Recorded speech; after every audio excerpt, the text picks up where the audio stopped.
has been my privilege to serve India and the cause of India's freedom for many years. Today, I address you for the first time officially as the first servant of the Indian people, pledged to their service and their betterment. I am here because you willed it so, and I remain here so long as you choose to honor me with your confidence. We are a free and sovereign people today, and we have rid ourselves of the burden of the past. We look at the world with clear and friendly eyes, and at the future with faith and confidence. The burden of foreign domination is done with, but freedom brings its own responsibilities and burdens, and they can only be shouldered in the spirit of a free people, self-disciplined and determined to preserve and enlarge their freedom. We have achieved much. We have to achieve much more. Let us then address ourselves to our new tasks with the determination and adherence to high principles which our great leader has taught us. Mahatma Gandhi is fortunately with us to guide and inspire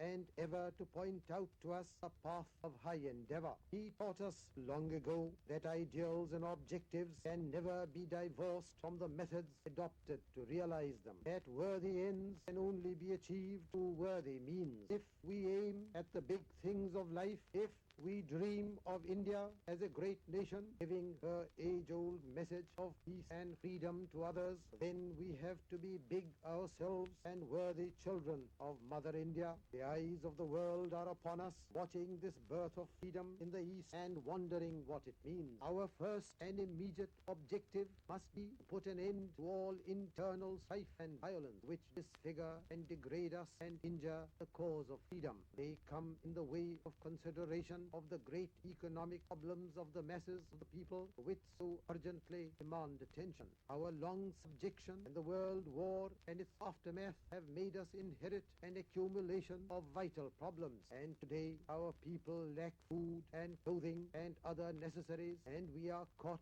in a spiral of inflation and rising prices. We cannot solve these problems suddenly, and yet we cannot also delay their solution. So we must plan wisely so that the burdens on the masses may grow less and their standards of living go up.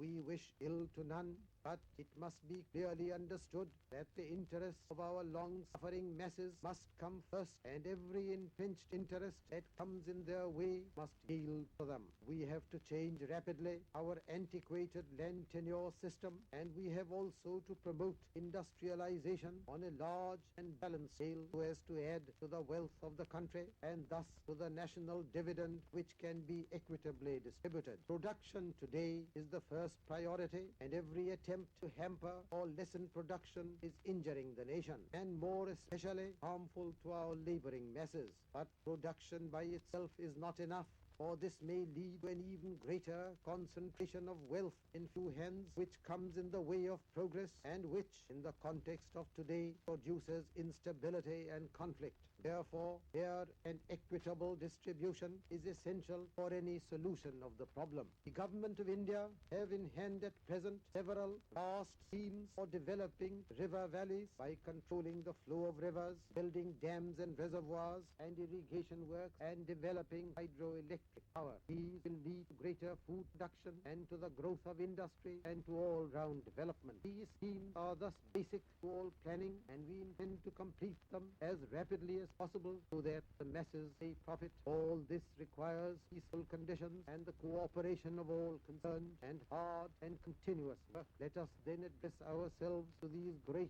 and worthy tasks and forget our mutual wrangling and conflict. There is a time for quarreling, and there is a time for cooperative endeavor. There is a time for work, and there is a time for play.